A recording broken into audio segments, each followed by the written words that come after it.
Okay, so for the Cramer's rule naman, yung next method natin, yung steps niya, we have 7 steps. So first step is to construct the coefficient matrix. Second step, find the main determinant. Step 3, find dw. Step 4, find dx. Step 5, find dy. Step 6, find dz. And last step is to solve for the variables. So, examples na tayo. Okay, so dito naman sa Cramer's rule, ang unang kailangan natin tandaan is i-paste or gawa tayo ng augmented matrix para masolve si mga determinant. So, since meron na tayong augmented matrix dun sa Gauss-Jordan natin, pinaste ko na lang siya dito. And then, proceed na tayo sa pangalawang step, which is to find the main determinant. Para mahanap si main determinant, kakopy lang natin to from first to fourth column bago column ng mga total. Paste. And then, lagay tayong capital D. And apply the formula MDterm. Open parenthesis. Then, highlight the matrix. Press enter. Pangalawa, hanapin natin si DW.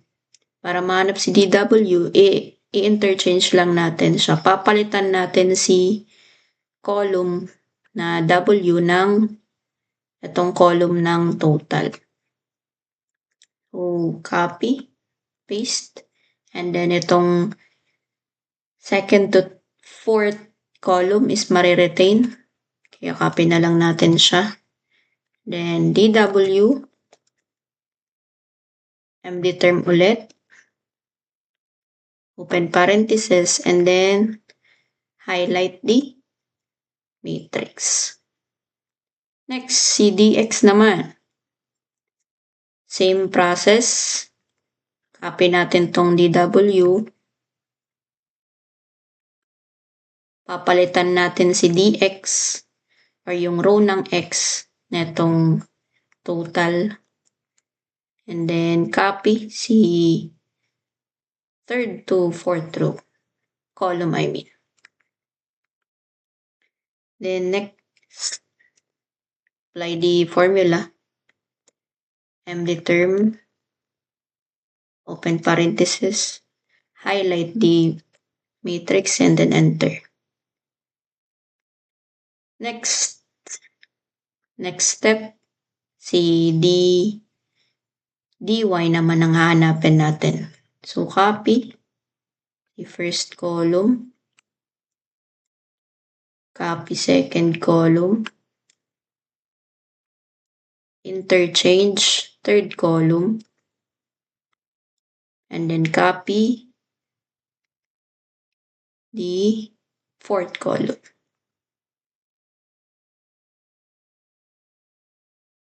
dy, same formula. Highlight the matrix. Enter. Last, si dz naman.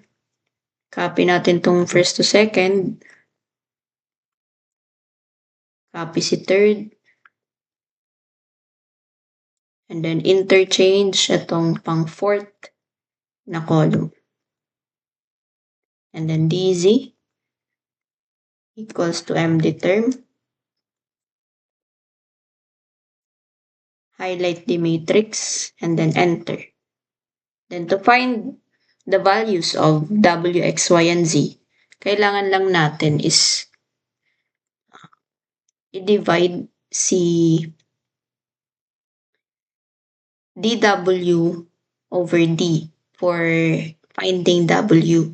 To find naman dx, to find x, i-divide lang natin si dx doon sa main determinant. Same sa y and z.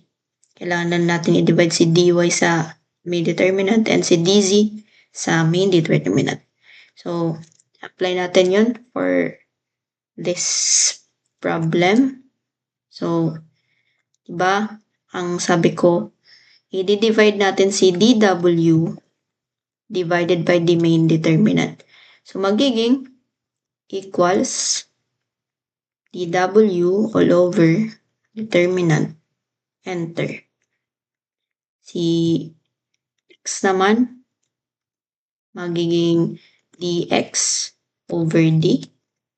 Kaya ang magiging formula natin is dx all over d. Yan na yung lalabas. Then, do the same thing dito sa paghanap ng y and z. So, dy all over dz. Last, si z. Z is equals to dz all over d. Kaya magiging eto, i-divide natin dito sa main determinant. And then press enter. As you can see, ito na yung mga nakuha nating values. For W daw, W is equals to 0.981681. X is equals to 1.798752. Y is equals to negative 1.00903. And Z is equals to 1.07434. So, yun lang naman for Cramer's rule.